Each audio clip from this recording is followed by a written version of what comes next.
Over the next few weeks, we're going to be looking at 6th chapter of Ephesians and the whole armor of God.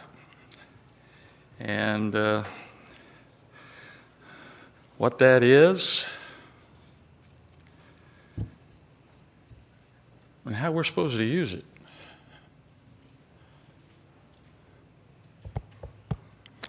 Who can name, feel free to volunteer, who can name the 6 examples on the armor of God? There's six examples of armor, 6 things that are... No. Don't start unless you can name all 6 now. Who can name all 6? All right, Larry, what were you going to say? I can name one. Okay, what's one? That breastplate of righteousness. Breastplate. Those things like the Iron Man wore, right? Yeah. Well, a Roman soldier. Okay. So the breastplate of righteousness. Who else can name one? Art? Helmet of salvation. Helmet of salvation. Salvation. Okay. What's another one? Belt of truth. Belt of truth. Belt of truth. Are you looking at Ephesians? In the 6th chapter. Starting with verse 10. Yeah, okay. All right, so helmet of salvation. Breastplate.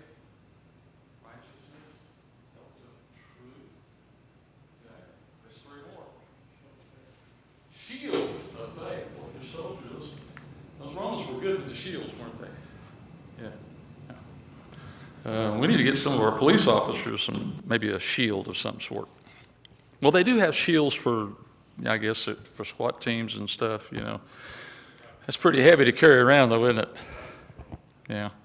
Okay, shield of faith. Sword of the Spirit. Okay. All right. And which one did we forget? The feet. Preparation of the gospel of peace. Okay. All right. Just real short. And by the way, I've got some other gentlemen. I won't bring their names up yet. One of them is Shannon Wan, and one's Kirk Dowell. Both of them are going to teach on a couple of these individual armors, examples of armor of God, as we go through the next, this is week 1 of 7, so the next 6 weeks, okay? What would you say about, how would you describe this belt of truth? Gird yourself with the belt of truth. I'll tell you what, before we do that, somebody want to read that to us, loud and proud? We're in Ephesians chapter 6, starting with verse 10. All right, Bob? Finally, be strong in the Lord and in the strength of his might. Put on the full armor of God so that you will be able to stand firm against the schemes of the devil. For our struggle is not against flesh and blood, but against the rulers, against the powers, against the world forces of this darkness, against the spiritual forces of wickedness in the heavenly places. Therefore, take up the full armor of God so that you will be able to resist in the evil day, and having done everything, to stand firm. Okay. And if we stop at 14, and 14 starts talking about the first example of that with the shotting of the wearing of the belt of truth, okay? We'll come back to that other thing I was going to do. So let's look at verse 10, okay? Finally, be strong in the Lord and in the strength of his might.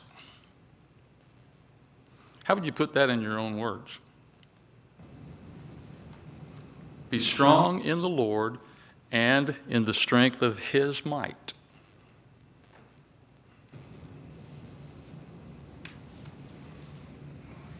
use faithful in its place of strong. Be Be faithful. faithful to him.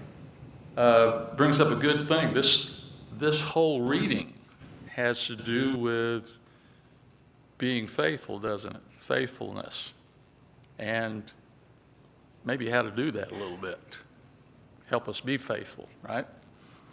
In fact, a lot of Ephesians has to do, it kind of directs toward, the book of Ephesians directs towards this idea of Christians remaining faithful.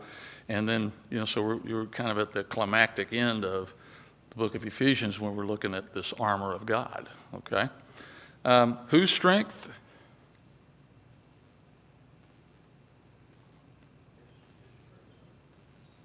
Let's speak up. Now, I do have hearing aids, and I'm going to bump it up a little bit.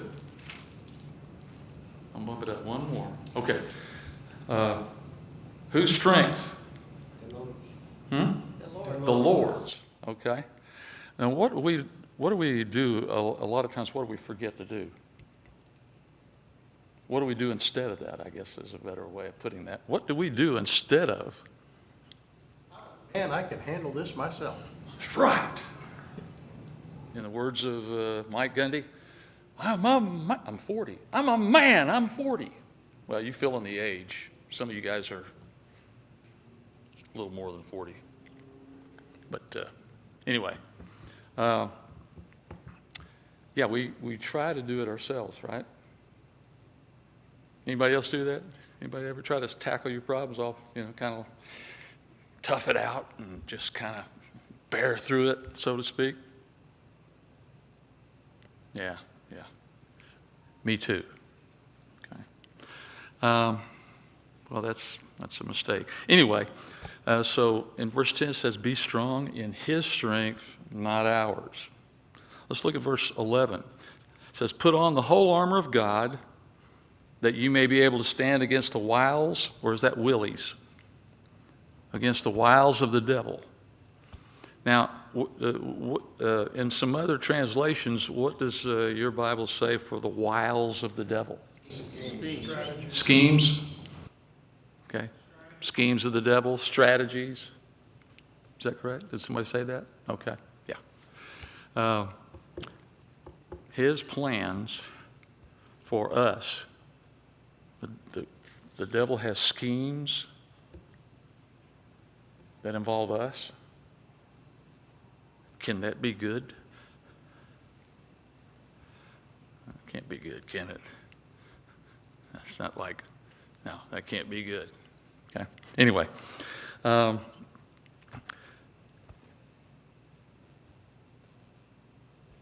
and Paul wants us to stand firm against those wiles of the devil or schemes or strategies against the devil.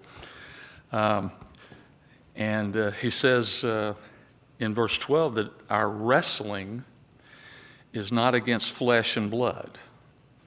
So if it's not against flesh and blood, what kind of battle is it?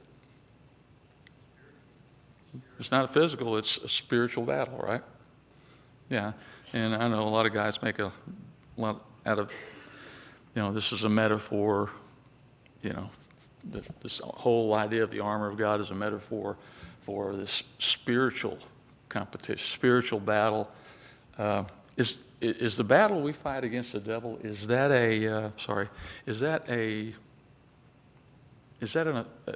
are we trying to attack the devil? Are we on offense, really? Trying to attack the devil and his angels? No, we're trying to defend ourselves as Christians against the things he's doing, right? Paul is talking about the wiles of the devil, and he had to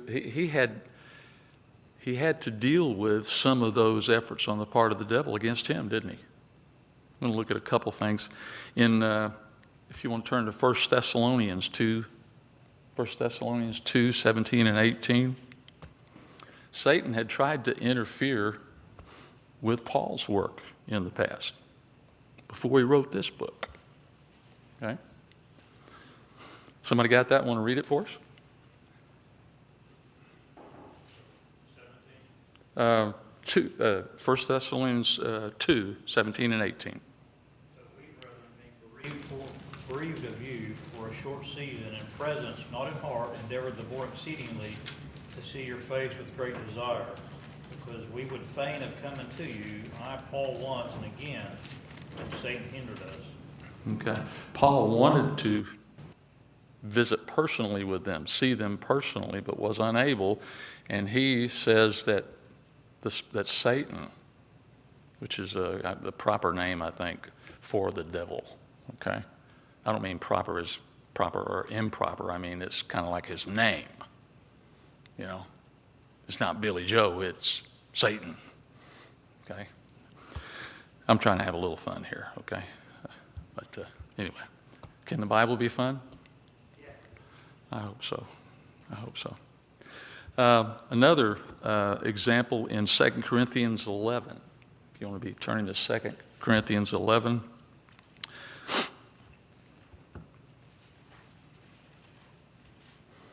Maybe I should be doing that too.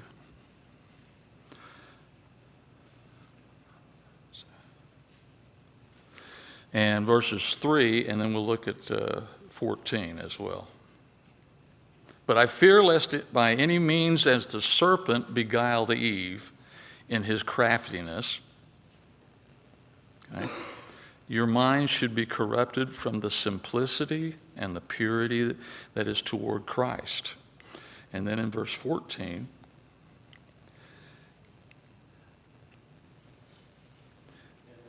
maybe I should start with that verse before that.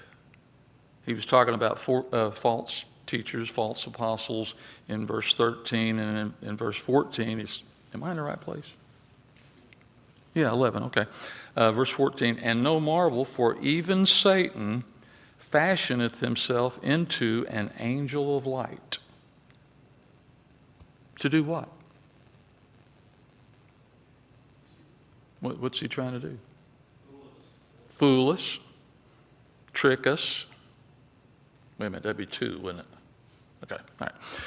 So Satan, in Paul's words, Satan could lead believers away, okay, away from the gospel, okay, by taking this form of an angel of light, acting as though he's an angel from God.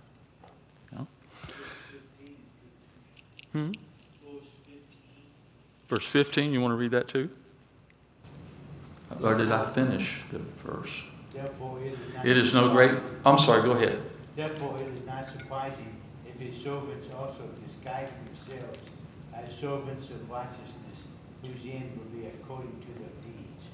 And so these false teachers, these false apostles that were kind of criticizing Paul and trying to bring the light on themselves, or was it the darkness? They were in the darkness, and they were trying to act like something they weren't, okay? And so they were ministers of righteousness, or they were acting like they were ministers of righteousness. But they were ministers of what? Darkness, right? Yeah, the truth doesn't like the light, does it? Okay. Word in the Bible for the false teachers. It's Pharisee. Well, now, They were yeah. So In fact, Jesus said, do what they say, not what they do. Yeah. and they were these proclaimers of the law Yeah. that weren't following the law. So that is a good example of, from that sense. But Paul wasn't necessarily talking about the Pharisees when he was talking here. Absolutely, just Okay. just an example. Let's go on to verse 12. Of course, then I have to go back. Come on, you can do it. Maybe I can't do it. Oh.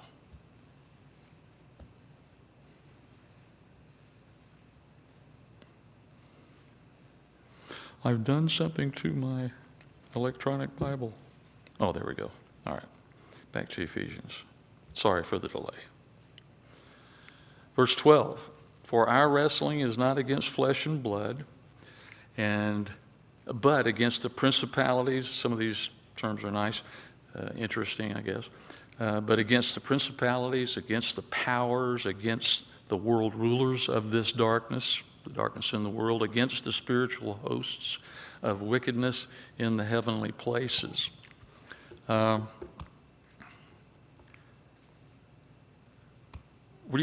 Anybody have an idea? What did Paul mean by these? We struggle against principalities. What do you think?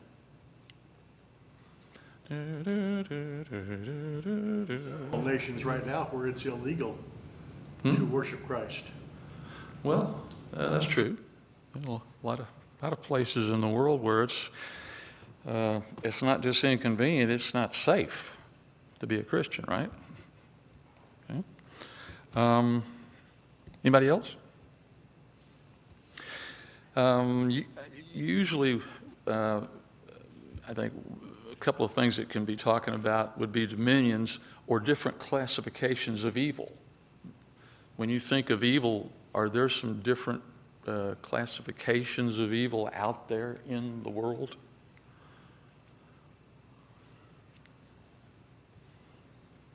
What do you think? Are we in chapter 6 of Ephesians? Yes. Okay, I just want to make sure. Yeah. Different types of... Chapter 6, verse 12. Okay. Principalities, world rulers of darkness. Anyway, I think would these several billion porn sites that are out there, would that be a classification of evil?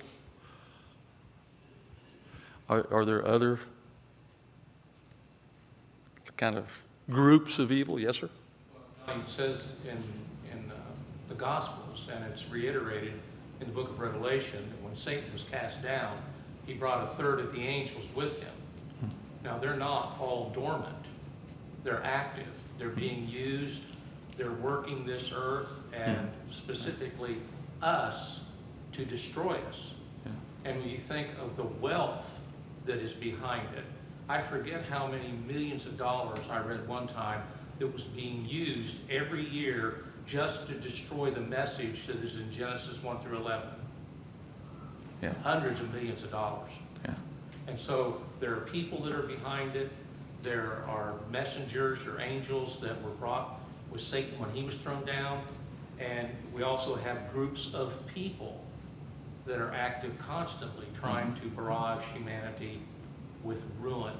You could almost pick a sin, couldn't you? You could almost pick a sin and picture large groups of people that are very involved with that. You know? So maybe that's what that is. I don't necessarily think it's just countries, although countries, you know, certainly are involved with that. They're teaching a whole different gospel, aren't they? They don't even pretend it is part of the gospel, do they? Any group or groups of people or individuals that are going to stand between you and God's gospel. Yeah. Okay, even the original Satan's first shot was "Thou wilt not surely die." Okay, just kind of leave off a few things that was going to happen.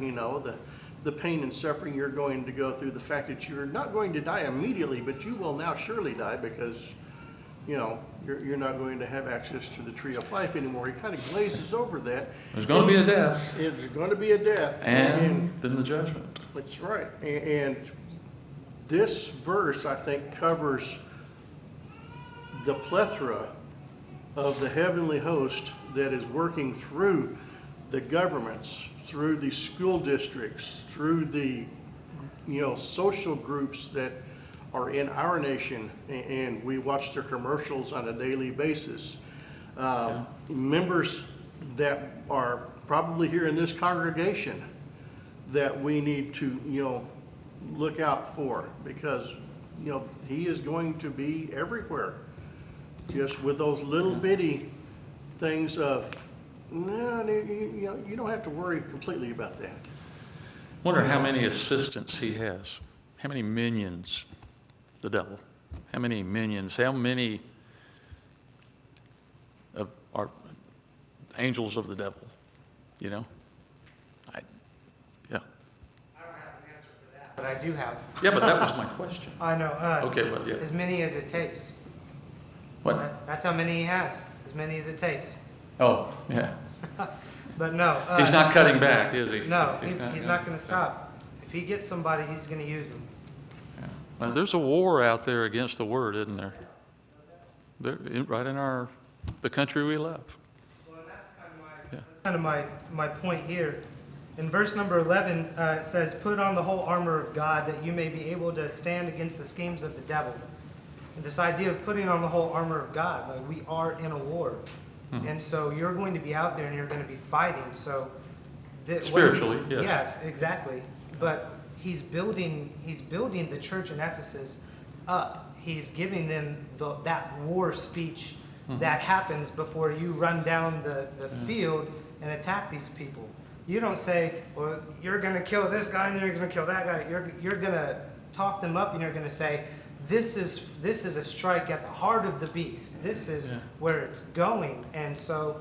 Exactly, and we're going to see that as we go Exactly. through. We have the righteousness of God that's,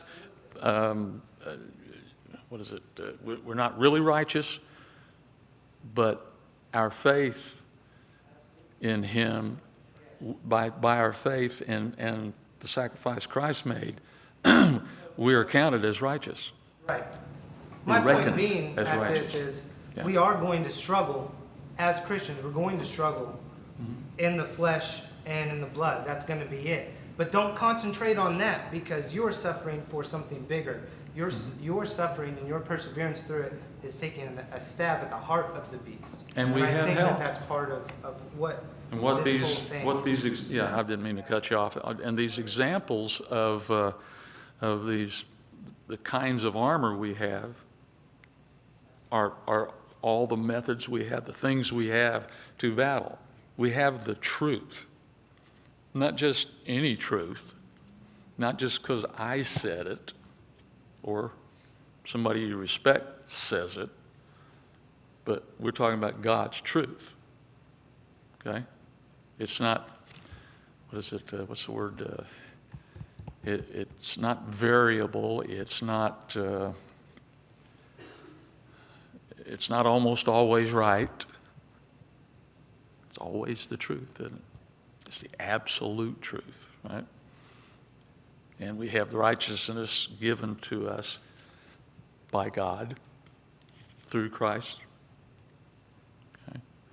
And the gospel, the word, all that stuff. Anyway, these world rulers of darkness, I think I already used the phrase, the devil has it, and his minions.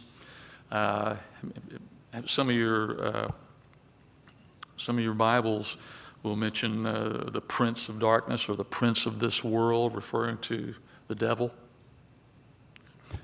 John 12:31 and John 16:11 talk about the prince of this world.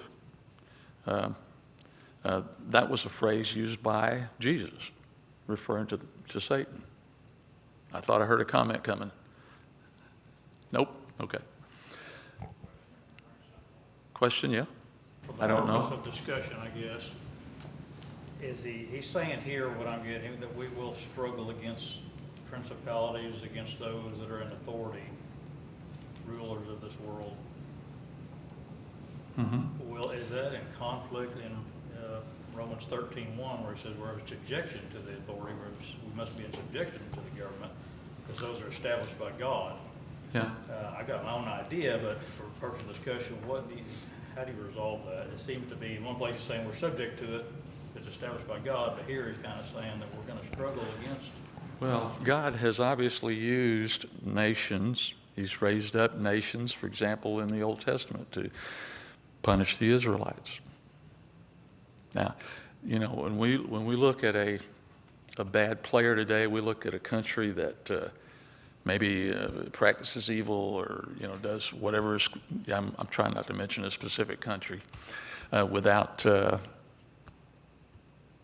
just doing things they shouldn't do,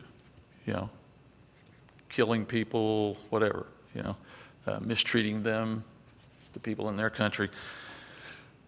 Does that mean that God approves of everything they're doing because he established them? Now, I don't know why. I don't know why some of the countries in the Middle East, for example, have been able to come to power. I don't know what God's purpose for sure in all that is, except when we are confronted by that, what are we supposed to go back to? God's truth, the gospel, God's righteousness. Yeah, all those things. Yeah. I don't know if that answered your question, but anybody else have a thought on that maybe you want to add to that? Anybody else besides Titus want to add a... I had to come up in a conversation a while back. I brought up Romans 13:1 about we're subject to the authority of government, and they threw this verse out. To me, it's not, Romans 13:1 is we're in subjection to, but we're still going to have those struggles. I think we're expected to fight for that our government maintains right and wrong based on God's values. I think that's the struggle maybe he's talking about. We're in subjection to the government, not to overthrow the government, but we're still expected to struggle with maintaining, what, like I said, the sense of right and wrong, or the spiritual aspects. Spirituality. Yeah. It's kind of what I come up with. Yeah. Well, Jesus had to know, I'm sure he knew, that eventually the Roman government was going to persecute Christians. Right? And he's the one that said, through Paul, to respect, what was the term? Be subject to those in power. I don't think that's spiritually. I don't think that means you should go along with the evil that they promote or that kind of stuff. But right.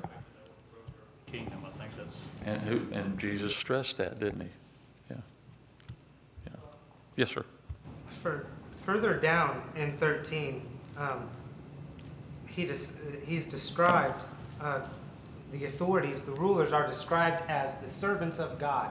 So if you, as a citizen, are not breaking the law and you do what is good, then you will be on the side of the law. You will be doing what is good.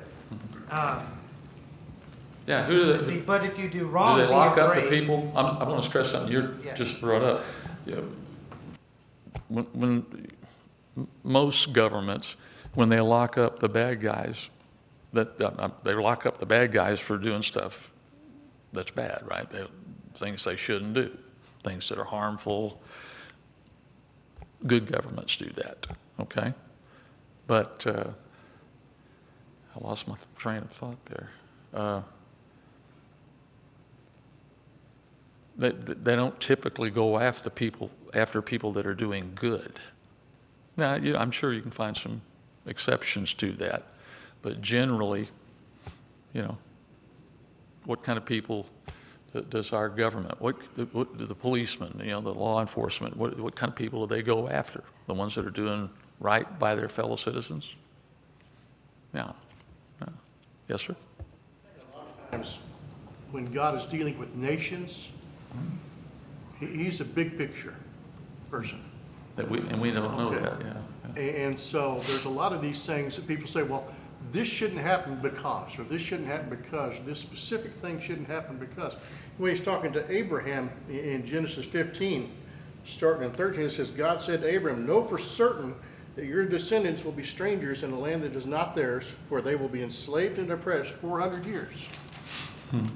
But I will also judge the nation who they will serve, and afterward they will come out with many possessions.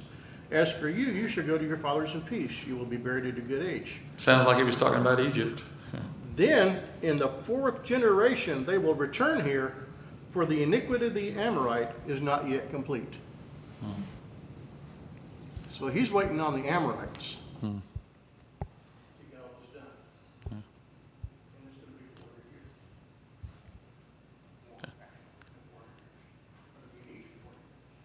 I want to get to one other thing, if that's all right. How are we doing on time? Back to verse 12, where it talks about the heavenly places. Okay, we're battling against principalities, against the world rulers of this darkness, against spiritual hosts of wickedness. Spiritual hosts, not just the physical people we know that are bad guys.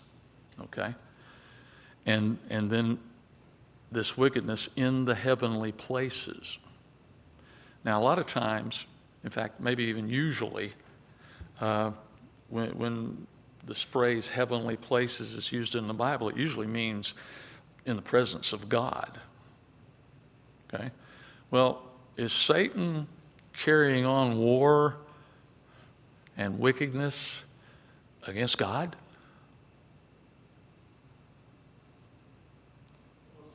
Is he? Art? At the very least, from the standpoint that he goes up and down this earth as a roaring lion, Yeah. seeking whom he may devour, which is any of us. But this is not the heavenly places. Well, let me rephrase that. What I'm saying is I want to make sure we got the idea that that's not going on in God's presence. Right? Still, He's aware of an it. accuser of man before God, as you found him in Job. Now, that doesn't mean that he gets in a fist fight with God when he goes to that position or place. It's not a physical battle. Yes, because even in Job, the Father told him what he was going to be able to do and no more. But when he got to earth, he would always do damage. He still does. He'll never quit. He's the father of murderers, and he was a liar from the beginning. And so in that sense, or those senses, he is in war with God and doing damage. But it's not physical battle. He's not fighting God for control. God's already kicked him out of there, right? Shows on TV or at the movies, and they show basically like a wrestling match between God and Satan. You don't find that in the Bible. Right, that's my point. I didn't make it very well, but that was the point I was trying to make. Okay? Anyway, one of the commentaries I looked at said he thought that included Christianity when you use the term in general. Christianity, the Christian religion.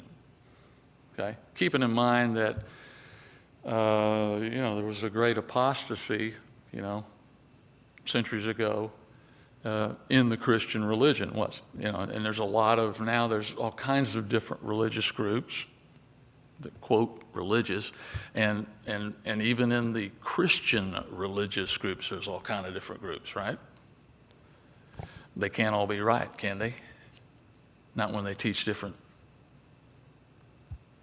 things differently than the Bible is, right? When they teach things different than the gospel of Christ, they can't be right, can they? No. Anyway. In verse 13 that Titus brought up a minute ago, wherefore take up the whole armor of God, that ye may be able to withstand in the evil day, and having done all to stand. So again, back to this idea of putting on the armor of God, not our own defenses, but the things that God provides us to defend the faith with, to defend Christianity with, to defend our spiritual welfare with. I had some things. With that, we defend against evil's attack. There is evil in the world, yes. Okay. Some of it goes all the way up to the highest places in government, to the wealthiest and the poorest. It's out there, isn't it? Yeah. The gospel of Christ has wounded the forces of evil. Well, how were the forces of evil wounded? By Christ. Living the perfect life, resurrecting, so that we know we can believe in what he says. Okay? And so constantly these evil forces are really fighting against the gospel or the truth. Okay? When we're acting as Christians are supposed to and we're being attacked, who's attacking? Yeah. Whoever's attacked you becomes really instruments of the devil. Okay? And these evil forces that fight against evil, they hate the truth. They hate the truth. Okay? That's why they demean the Bible. That's why they demean God's Word. They believe there's a world where there isn't absolute truth, where everything is relative. Even truth is just relative to the situation. Okay? But the final judgment is on the last day. That's certain. On that last day, everyone will know, yep, that was the truth. Yep, the gospel was the truth. Okay? And one other thing before we get through here, there are some other references in the Old Testament. I was going to look at some of the New Testament references to this idea of there being an armor of God. Sometimes it's called the armor of light or the armor of righteousness. Let's look at Romans 13. Again, this is just my way, for good or bad, this is my way of introducing this subject of the armor of God, and then we'll be gradually, each week talking about one of those 6 specific examples. In Romans 13, Romans 13:11.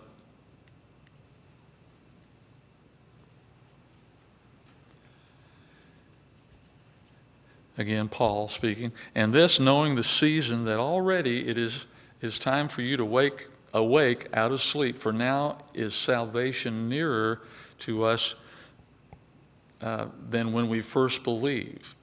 The night is far spent and the day is at hand. Let us therefore cast off the work of darkness and let us put on the armor of light. In 2 Corinthians 6. What am I doing? Oh, okay.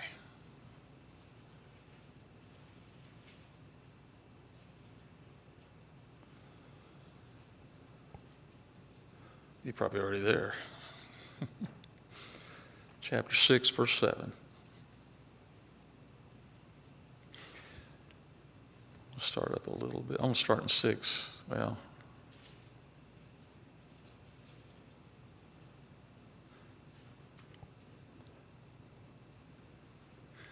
I'm going to start with 4. But in everything, commending ourselves as ministers of God, in much patience, in afflictions, in necessities, in distresses, in stripes, in imprisonments, in tumults, in labors, in watchings, in fastings, in pureness, in knowledge, in long-suffering, in kindness, in the Holy Spirit, in love unfeigned, in the word of truth, in the power of God, by the armor of righteousness on the right hand and the left. Okay? Again, the armor of righteousness, the armor of light. Just wanted to look at a couple of examples of those. Next week, we'll be talking about this girding of ourselves with truth. Whose truth? God's truth. And the truth of the gospel, the Bible. Any questions before we kind of conclude?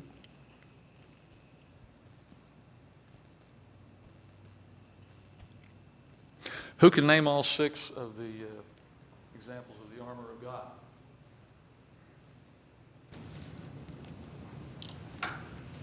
Maybe next week?